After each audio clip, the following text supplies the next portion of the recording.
At so ayan, hi guys! Welcome back sa channel natin at eto ay spoiler chapter 1170 na nga tayo. Pero bago tayo magsimula, ay kung bago ka pa lang sa channel natin ay huwag mo kalimutan na mag-subscribe at pakipindot na rin yung notification bell para ma-update ka every time na meron tayong bagong upload. So yun lang naman po at ulit, ay huwag na nga natin patagalin pa. Simulan na natin yan.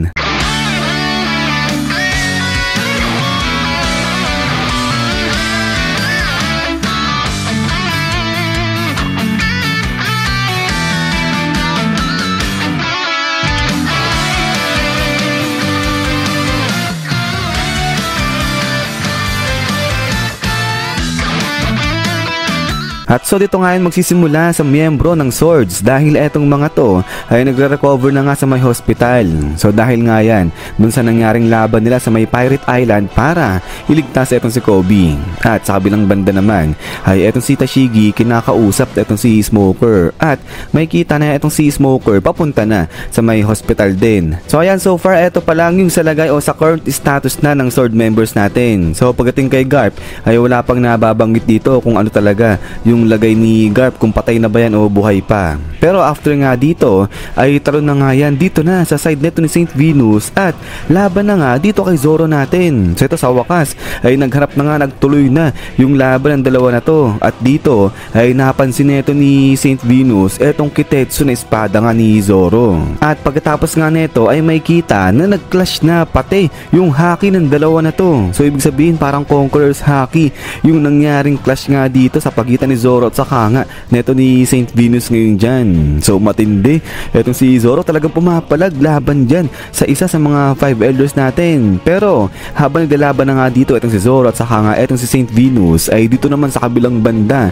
sa Iron Giant natin ay may kita na nakapaligid na sa kanya etong iba pa ng mga 5 elders nga natin. So grabe matindi etong mga elders natin, walang patumpik-tumpik pa ay sinugod na kagad nila etong Iron Giant. At syempre dahil nga sa mabibilis etong mga to kaya walang problema sa kanila, nakapunta kagad sila dyan kay Iron Giant. Pero ito nga habang pinalibutan na ng elders natin etong si Iron Giant ay dito naman sa kabilang banda ay nagtutuloy-tuloy na nga etong si Dr. Vegapunk sa kanyang broadcasting. At dito ay na-mention niya na nga yung patungkol na dito sa mga D-clans na nga na to o sa mga miyembro ng D-clan na yan. So dito ay pinakita etong si Monkey D. Dragon, etong si Blackbeard at etong si Sabo at yung iba pa na meron nga silang D sa pangalan nila. Pero yung dito medyo na-intriga ako kasi hindi ko alam na etong si Sabo ibig sabihin meron din siyang D dyan sa pangalan niya. So ako parang ngayon ko lang narinig yan o na-miss ko lang ba yan. Pero yun nga guys, kung nabanggit na yan matagal na dito sa One Piece natin na etong si Sabo meron D sa pangalan niya, pa-comment lang dyan sa baba. So yun, salamat. Pero eto nga habang papatuloy na si Dr. Vegapunk sa kanyang mensahe para dito sa mga D-clan na nga na to ay bigla namang talon dito yan sa may eksena na sa may Iron Giant dahil etong mga elders natin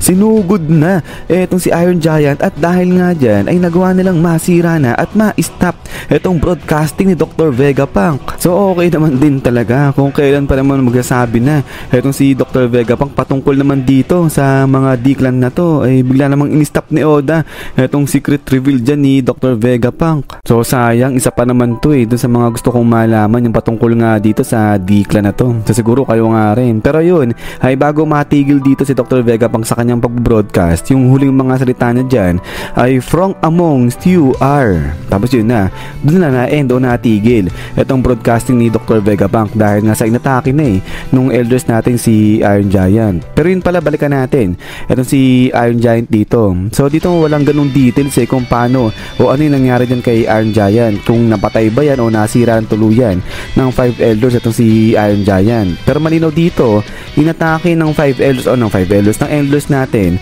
itong si Iron Giant at napatigil itong broadcasting ngayon dyan ni Dr. Vegapunk. Pero ayan so far eto pa lang yung sa may brief spoiler nga kung ano yung mangyayari dyan kay chapter 1117. At after nga nito is yan guys, hanggang dito lang muna itong video natin na to. So ayan, kung meron kayo mga reaction ba o mga konting analysis na patungkol dito sa spoiler chapter 1117 natin ay pwede nyo i-comment yan dyan sa may ibaba, lalo na kung ano yung sa tingin nyo na sasabihin natin ni Dr. Vegapunk dyan sa D-Clan natin. At syempre huwag din natin kalimutan yung sa laban nga ni Zoro at saka nga ni Saint Venus, kasi nga nabanggit dito na nagkaroon na nga rin, nagsilabasan din yung mga Black Lightning sa paligid ng dalawa na to. So ibig sabihin ay nag-clash nga dyan yung Conqueror sa akin ni Zoro at saka nga ni Saint Venus. At lastly syempre, sa tingin nyo ba eto si Iron Giant talagang wala na yan, na-destroy na ba ng tuluyan yan ng mga elders natin, o buhay pa yan, papalag pa yan dito sa mga 5 elders natin? So mamaya ay try natin ihabol ng mayang hapon yung mga reaction o comments ninyo. So yun lang naman, at ulit ay maraming salamat sa panonood dito kay One Piece natin. So lagi mag-ingat, God bless nyo lahat at kita-kits tayo ulit.